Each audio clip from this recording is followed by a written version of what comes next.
Hello and welcome to this absolutely balanced experience called EverSiege, where today we're going to be breaking the game so hard that we're not even going to interact with the game mechanics. And to show it, we're going to jump directly into the maximum possible difficulty with every possible debuff enabled. I mean, look at this here. It just keeps on scrolling. The list is so long. What exactly is going on here?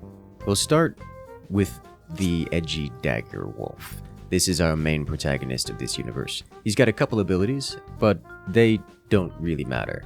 Everything here is some flavor of stabbing things with his pointy little twigs. Let's just hop right into the battlefield and watch this madness in action. Now, here we are on the battlefield, and we are Bastion's last hope. This wonderful city is counting on us to stay alive, but we make all the decisions. We make every decision from what defenses to build, what soldiers to train, and how to claim this glorious land and defend it from the endless swarms of evil. And you know, I don't think it really matters what we choose here. In fact, I'm just gonna pick any one of them and move on. And look, the villagers have given us a gift. We will choose... I don't want any of these. I gotta reroll. Here we go. You know what? There we go. Done. Let's pick our first level up, and we'll grab this guy, and then we'll move out into the world. We'll grab some tower range. This is us choosing what to build out here. And we'll do some quick adjustments to this. I'm going to pick up the alchemy building. This is actually important, because for every rare magical plant we found out in the world, we will be able to return it back to our villagers, and they will give us cash for it. And in fact, I'm going to spend a little extra investment, which will get some legendary flowers out in the world for us to find. Now, what are we actually defending here? As we see some of our minions running out of the world, we are defending against an endless swarm of vampires, of werewolves, and general evil things like zombies and skeletons. Don't mind me picking up some of these rare potions and plants. These are going to be important. And you know, this is also a very important mechanic. This is a portal. This lets us travel around the world and navigate to the base, away from the base, and all that fun stuff. And we're going to completely ignore it because we don't need any such things around here. So what I'm going to do is, after picking up a couple of potions, a little bit of plants, we're going to run straight down the lane where we will encounter the first wave of wolves here, coming to evil wolves to come ruin our day and the days of our minions. I'm going to build a couple basic archer towers here to help defend the lanes, just so that we don't get all of our helpless innocent villagers overrun by the wild evil controlled beasts here. They're beautiful. Now, what makes this difficult, what makes this interesting, and is such a rush for time, is that we have 7 days, 7 in-game days before the evil vampire overlord, the big bad evil guy, overruns the world, makes the planet suffer in eternal darkness, and sends an unlimited horde of variant monsters down our lane to end our base. And that is unacceptable. And spoiler alert, we're not going to need 7 days to ruin their days. And apply eternal light to this domain, our domain. The goal is simple: to run around here, collect everything we can, without having to leave the lane too much. And I'm going to be trying to level up as much as possible, because frankly, our abilities are broken. Completely and utterly, absolutely balanced. So all I have to do is make it up to unlock these abilities. And level 6 is the breakpoint where everything starts going wrong for the opponents here. There we go. We see these archer towers cleaning up the stragglers as I'm now level 2. And for it we get... You know what? How about we just reroll this here real quick? And you know, that doesn't matter. None of this matters. I don't know why I'm bothering to reroll. It well and truly has no impact, because this is a perfectly balanced game with absolutely balanced everything. I could just kind of pick whatever I want and move on. Yes, perfect. More gold. I'm going to take this opportunity to work toward the Tamer's Paddock. I need 200 gold in order to get that. And once we get the Tamer's Paddock, we can unlock the horse. The horse lets me run faster. And oh, look at this beautiful iron mine. It's great for economy and basic income that you would expect from most games. You know, send your workers out to harvest all the gold and the materials needed to build a bigger, better base. But we're not about that here. That is completely and utterly unnecessary for us to ruin everything.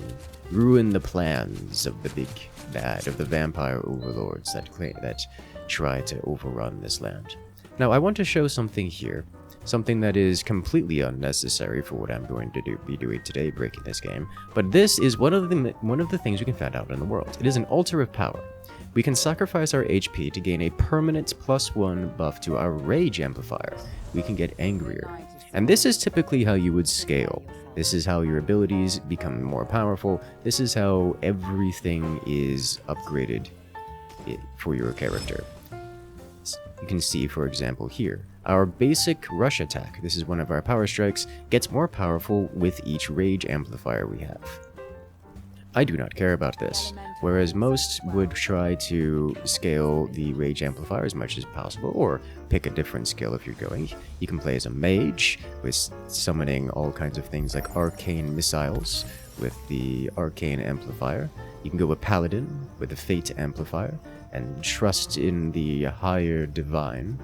But we aren't going to be playing with those at all. In fact, every kind of buff I'm looking to pick up is just going to be as simple as basic health, just so I don't have to worry so much about taking damage or anything. If I have too much HP to die, then it just doesn't matter. And look at this, all of these vampires, wolves, and all these general nasties are coming around here to ruin our day, and oh boy, there's so many of them. Because we are too frail to hold the line ourselves just yet. Those poor brave soldiers. Alright. And now at level 3 we've unlocked our second ability. This is a fire aura. I can activate it to gain a small duration of fire damage over time to all nearby hostiles.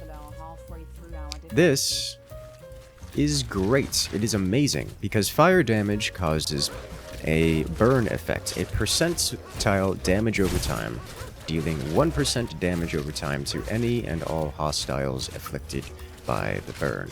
It is a burn effect that lasts a few seconds. And we're going to be abusing that. Beautiful. This wave is cleared. I am now level 5. Just going to take plant detection radius for level 5, as well as, I'm going to reroll this. Fine. You know what? It truly doesn't matter. I don't know why I'm fretting so much about it. Let's go searching even further. Oh no, acid geysers. There's going to be all kinds of environmental effects causing problems for us, and we're going to be ignoring them all.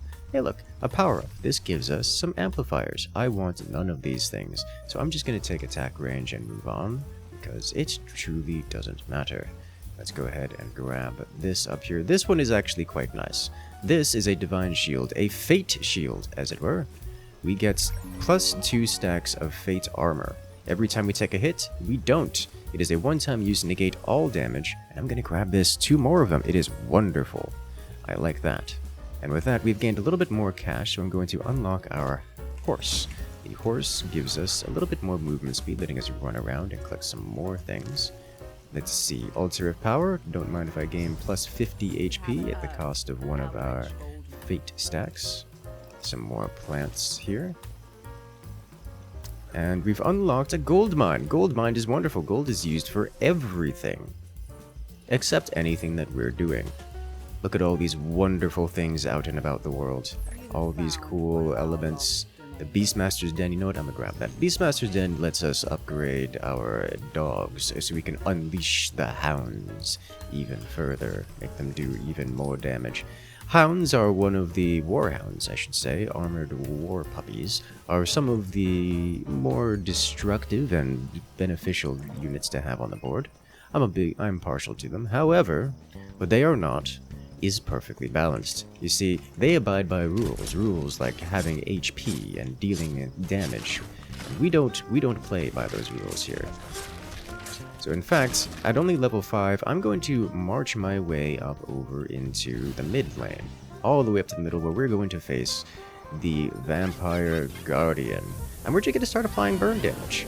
But remember what I mentioned moments ago, where burn damage deals percentile damage. I could sit on my horse. I don't have to participate in this battle at all. I just sit there and watch as this vampire is taken down. Percent by percent, bleed by bleed. And all the while this is happening, look at all these other mechanics that we could be doing. Restore or upgrade towers for gold, don't mind if I do. Include increase maximum population by 1. I love that. All these wonderful and perfectly balanced game mechanics that are totally going to be taken advantage of here as we slowly, gradually burn down the vampire with fire. Look at it ticking down. You can see here we have bleed stacks, which deal 2% HP per second, and then fire stacks, which deal 1% HP per second, as it just ticks down. And in but a few seconds, we're down to half health on the enemy here, with this evil vampire trying to defend their vampire lord from the likes of Dagger Wolf. My blades, my daggers, they deal so little, but they don't need to deal more. They deal just enough. They deal bleed. Come on. Get over here. No running from me. And it's gone. Let's grab some Fate armor and move on. And some max HP. That is a lot of max HP. That's like plus 50% more max HP, which means I'm powerful enough to take on the Vampire Lord, but I think I'm going to get to level 6 first, just so you guys can see the full power of all of Dagger Wolf's strength. So let's go ahead and run back down here, do a little bit more exploring of the jungle so you guys can see what there is to see here in this accursed land. Going to get an upgrade here. This gets us +1 Warhound per tower that we built. Normally a great upgrade, well, amazing to get, and it is completely irrelevant. In fact, I'd be surprised if we see the War Dogs doing anything real here. Oh, look at you, pack of hounds rushing against the evil werewolf dogs. That's not going to work well for you. There we go. 2 more Fate armor for me. And an XP bonus, don't mind if I do. And golds. A little bit more gold here. In fact, let's go ahead and take on this mini-boss. This mini-boss is wonderful. It lets us do all kinds of good things. However, it is also something that is extremely difficult and would end the game of anyone normally at this level. Frankly, you're supposed to be at much higher level to get any of this done. And well, we don't have to worry about that at all. Because we can just roll around here with our fire stacks and watch him burn, quite literally burn to a crisp. As we stack bleeds and fire all at the same time. Oh dear, he's got a lot. And you know, the best part about this, even if I lose my HP, I get it all back. Because one of the abilities we've selected is that, well, the first time we lose all of our life, it all comes back. We get a one-time revive that comes off of cooldown every few minutes. It's, I believe, every 10 minutes or so. Which, for a game that's meant to go long, well, that's pretty well balanced. But for here, we just don't need it. The great enemy has breached the outer walls. And he's downed. We'll grab some extra parts of these. It truly doesn't matter.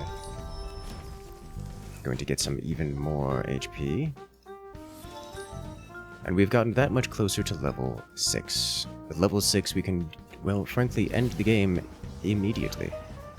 In truth, we're already powerful enough to defeat the big bad evil vampire.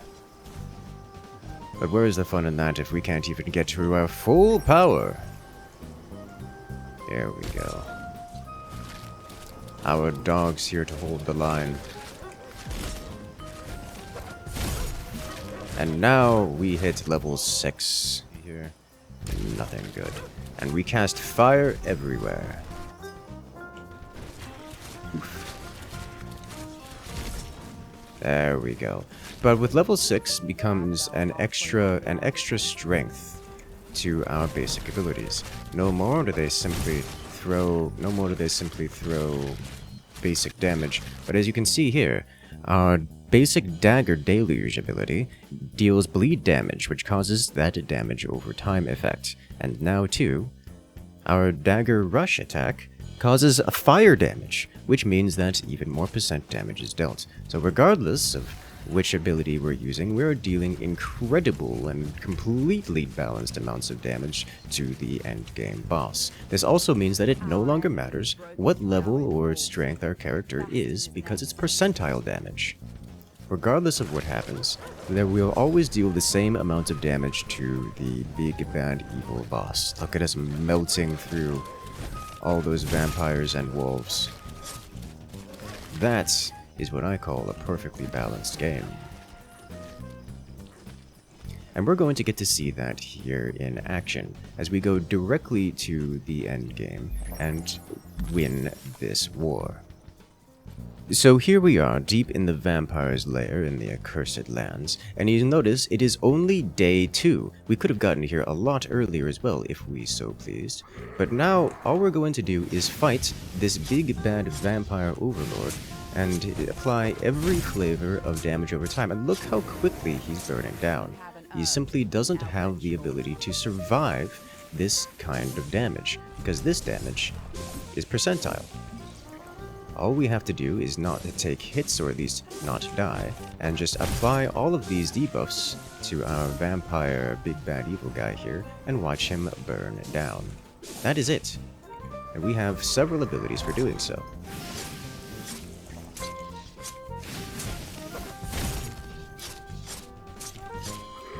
Yes, keep trying, vampire. You have no hope, for none can stand against the might of the dagger wolf. Where is the real one? Right there. Fire. Oh, you can't touch this. And down he burns. And that's it. That is the most perfectly balanced dagger wolf here in EverSiege. I hope you guys have enjoyed, because we have more like this coming out every single week, multiple times a week. So make sure to hit that follow button, hit that subscribe button, and I will see you guys in the next video.